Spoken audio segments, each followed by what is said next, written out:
اعوذ بالله من الشیطان الرجیم بسم الله الرحمن الرحیم. یو پیر بیا تاسو ټول اوریدونکو ته سلامونه احترامات نیکې هیلې. امید کوم خوشحاله به د خپل ژوند او مزې او خوندونه اخلئ. ګران اوریدونکو یقینا چې په ډېر ګڼ تعداد باندې ماته واتساپ باندې میسج راتلل او دغه رنګې په کمنټس کې هم زیات ملګري سوالات کوي چېرې موږ ستاسو ویډیو ډېر زیات په غور باندې ګورو. ډېره زیاته مننه کوم او ډېره زیاته شکریا ستاسو د ټولو ادا کوم چې تاسو موږ له دونه عزت راکوئ او زموږ ویډیو ته دونه د قدر په نظر باندې ګورئ. نو یو پیره بیا دغه پوښتنو ډېره زیاته مننه کوم چې زموږ ویډیو ګوري، هغه شیر کوي او موږ لا سبسکرایبر راکوي. ډېره زیاته مننه. بعض داسې ملګري دي چې هغه زموږ نه دا کوېسچن کوي چې یاره موږ میسج لیږلی دی خو موږ ته د اوسه پورې ریپلای راغلی نه ده. نو انشاءالله موږ به نن په دې باندې خبرې اترې کوو. که تاسو زموږ چینل سبسکرایب کړی نه وي نو ملاک انډرګی ټي وي دا چینل تاسو سبسکرایب کړئ، د بیل دا نشان خامخا ووهئ او ویډیو تر اخره پورې وګورئ چې تاسو پوره پوه شئ. او کوم ملګري که په فیسبوک باندې زموږ دا ویډیو ګوري نو بره به زما د یوټیوب چینل دا لینک ما ورکړی وي، په دغه باندې کلیک کړئ، دغه باندې مختلف تاسو نیو ویډیو په ټیم باندې ملاویږي. ګران اوریدونکو یقینا که تاسو داسې مسله وي چې تاسو خپل د شناختی کارت نمبر په 5771 باندې لیږلی وي او تاسو د موبایل نه سینډ شوی وي نو او تاسو ته په 24 غنټو کې دننه میسج رانلی واپس د ریپلای درته رانله نو بالکل د ټینشن هیڅ خبره نه ده.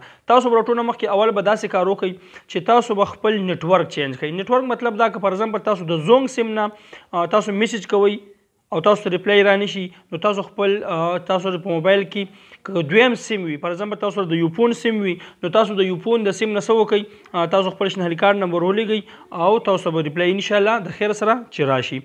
اولنۍ چې کومه خبره ده هغه به انشاءالله په دې باندې حل شي. دویمه ده که بیا هم دا خبره حل کېږي نو هېڅ خبره نه ده، ځکه چې موږ د ویب سایټ والا سره خبره اتره کړې وه. هغوی ویل چې د کومو کسانو پیسې کېږي نو د هغه یاره کومو کسانو پیسې کېږي یا نه کېږي، خو دغه باندې ګوره دا پروسس دی. ځکه چې تاسو میسج ولیږلو، تاسو پکې خپل شناختی کارت نمبر ولیږلو، د شناختی کارت نمبر چې کوم تاسو ولیږلو نو دا ګوره سیسټم دی. سیسټم مطلب ګنټه ټایم هم اخلي، 2 ګنټې هم اخیستی شي، ورځ هم اخیستی شي، 2 ورځې هم اخیستی شي، میاشت هم اخیستی شي او 1 ګنټه هم اخیستلی شي.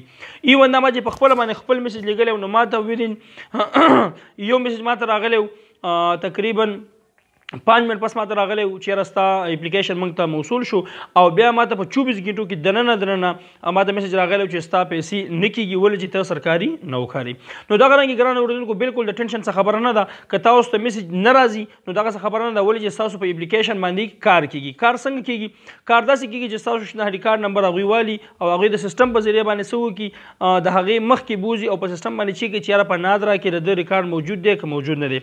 که ستاسو په نادره کې ستاسو ریکارډ موجود وي نو تاسو هغوی پوره د هغې معلومات وکړئ چې آیا دا خو سرکاري نوکر نه دی، آیا دا زموږ چې کوم شرایط موږ یې ښودلي په دغه شرایط باندې دا پوره دی که پوره نه دی.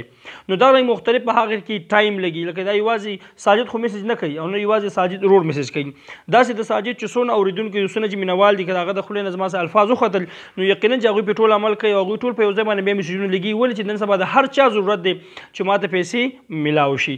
نو بالکل تاسو بالکل د ټینشن څه خبره نه ده. تاسو به ویټ کوئ، 1 ورځ ویټ وکئ، 2 ورځې ویټ وکئ، هفته ویټ وکئ، انشاءالله تاسو ته به خامخا میسج راځي چې آیا ستاسو پیسې کېږي یا نه کېږي. که ستاسو پیسې کېږي تاسو ته به وایي چې تاسو خپل اکاونټ ځان ته کولاوئ. که ستاسو نه کېږي تاسو به ریزن ولیکئ چې آیا ته سرکاري نوکر یا تا ته دا مسله ده، دا مسله دې وجې نه موږ تاسو له پیسې نشو درکولی. د نیکسټ ویډیو لپاره د خپل ځان ډېر زیات خیر ساتئ، خپرولو ورکړئ اجازت. د لوی الله په امان. پاکستان زنده باد.